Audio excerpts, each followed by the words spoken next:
Comment investir de manière automatique sur Interactive Broker, c'est ce qu'on va voir dans cette vidéo avec une toute nouvelle fonctionnalité qu'ils ont sortie qui vous permet d'acheter de manière récurrente un ETF ou une action, soit tous les jours, toutes les semaines ou tous les mois. Eh bien, c'est ce qu'on va voir dans cette vidéo. C'est parti. Alors, avant de vous faire une petite démonstration sur l'interface, je vais vous répondre à certaines de vos questions probablement que vous posez. La première, c'est qui est-ce qui est éligible à cette nouvelle fonctionnalité.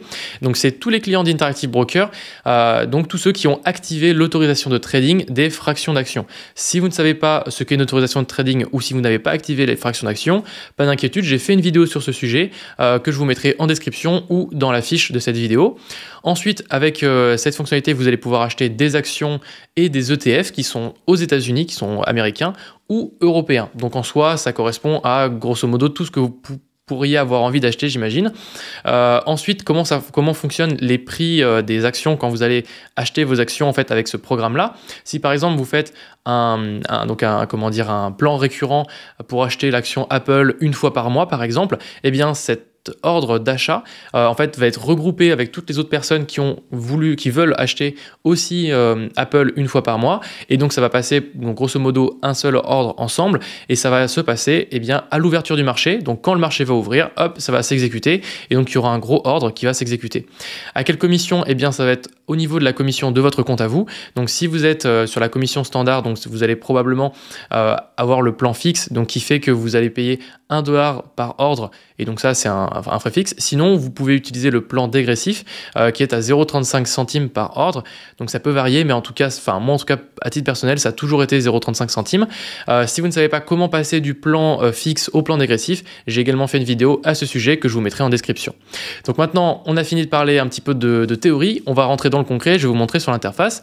Mais avant, juste une petite chose, je me suis basé sur l'article d'Interactive Broker que je vous mettrai aussi en description, qui vous donne plus de détails sur comment fonctionne cette fonctionnalité. Donc si vous voulez aller voir plus en détail, c'est en anglais, n'hésitez pas. Donc comment accéder à cette fonction? Bien sur votre interface à vous, il va falloir aller dans Transactions, puis dans Investissement récurrent. On voit d'ailleurs la petite étiquette Nouveau qui apparaît.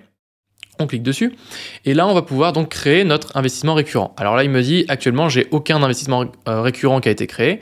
C'est très bien, on va en créer un nouveau.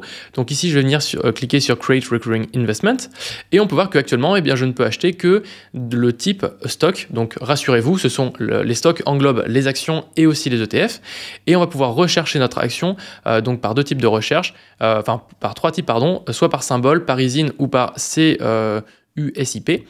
Donc symbole, ça peut être par exemple, cherchons APPL pour Apple, et on peut préciser l'exchange. Moi je ne vais pas le préciser, on va regarder ce que ça me trouve. Donc là il ne trouve pas l'action Apple. On peut taper par exemple Microsoft, donc je crois que c'est MS, alors je sais plus, je crois que c'est comme ça. On peut regarder rapidement, faire une petite recherche. Donc pour rechercher des actions, pour voir c'est quoi leur ticker ou c'est quoi leur ISIN, si vous voulez rechercher plus précisément un titre, vous pouvez aller sur morning.co, aller dans stock ou dans ETF, et là vous allez taper par exemple le nom de votre entreprise. Donc moi je vais taper par exemple Microsoft, et donc le ticker c'est du coup, on va la voir peut-être un peu plus bas. Alors on l'avait eu dans la barre de recherche, je vais revenir dessus. Donc c'est MSFT, donc on va taper MSFT et Search. Voilà, on va voir s'il me trouve. Je crois que Apple, c'est avec peut-être un seul P.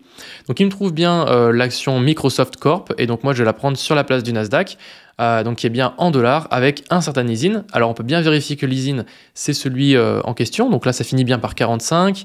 Est-ce que si je clique sur la fiche du produit, c'est le bon ISIN, c'est bien celui qui finit par 45. Si vous voulez être sûr, vous pouvez faire aussi un copier-coller de cet ISIN, et donc du coup faire un Search Again. Et donc ne recherchez pas par symbole mais par ISIN, et donc là je vais coller l'ISIN, je vais venir faire rechercher, et je trouve du coup l'action en question. Une petite astuce aussi à savoir, c'est que si vous recherchez un ETF, donc vous avez le site Morning qui vous permet de rechercher, de filtrer des ETF, si vous cherchez un ETF SP500, un ETF Monde, un ETF Nasdaq, etc. Vous avez aussi le site Just ETF, et donc de cette même manière, si vous allez aller dans ETF Screener, Search ETF, et que vous cherchez n'importe quel ETF, donc par exemple vous tombez sur un ETF qui vous plaît bien, vous cliquez dessus, et là dedans vous allez aussi retrouver du coup l'ISIN donc ici, ainsi que le ticker, si vous voulez aussi rechercher par symbole. Et enfin, une autre information, si vous voulez connaître tous les produits qui sont disponibles chez Interactive Broker, vous pouvez les rechercher aussi depuis cette page-là, que je vous mettrai aussi le lien en description. En recherchant par exemple avec un certain symbole, vous pourrez préciser la place de marché. Donc on voit qu'il y a beaucoup de places de marché. Et on fait Search. Et là, on va avoir du coup plein de produits proposés par Interactive Broker. Nous, en l'occurrence, ce sera le Microsoft Corp, ici, sur la place du Nasdaq. Et donc, on peut cliquer sur Details pour avoir plus de détails. Et donc, c'est ici, on va retrouver toutes les informations, notamment, du coup, l'ISIN, qui termine bien par 45. Bon, bref, c'était un petit sujet, un petit aparté. Une fois qu'on a choisi notre action, eh bien, on clique dessus. Microsoft, on va dire que la date de début de notre investissement récurrent, par exemple, moi j'ai envie de commencer à partir du 1er janvier de l'année et je vais le terminer dans un an. Donc voilà, on est obligé de définir une date de fin, me semble-t-il, ou sinon je crois qu'on n'est pas obligé, on peut essayer de pas la mettre. On va dire que moi je vais en acheter 100$ et ce sera intervalle. Donc là il me propose pas d'intervalle, alors je pense que c'est parce qu'il faut que je donne une date de fin. Donc je donne une date de fin en 2023, et donc là je peux choisir soit tous les trimestres, tous les mois, 2 fois par semaine ou tous les jours. Donc je vais faire par exemple mensuel. Je vais venir faire continuer.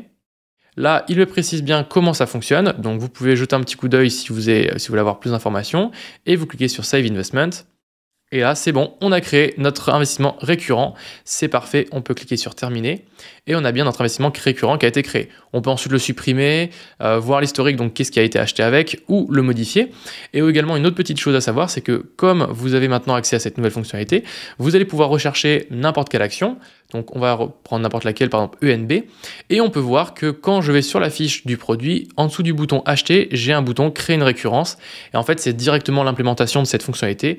Si je clique dessus, ça me la sélectionne pour créer un investissement récurrent. Donc comme ça, c'est assez simple de créer un investissement récurrent à partir d'une fiche. Donc si vous trouvez que c'était pas simple de chercher un symbole, vous pouvez le faire depuis votre barre de recherche. Donc là, on va rechercher par exemple Apple. Et donc, on va regarder Apple. Donc, c'est AAPL, il n'y a pas de P, c'était ça. Donc, je clique dessus et là, je peux cliquer sur créer une récurrence pour créer ma récurrence.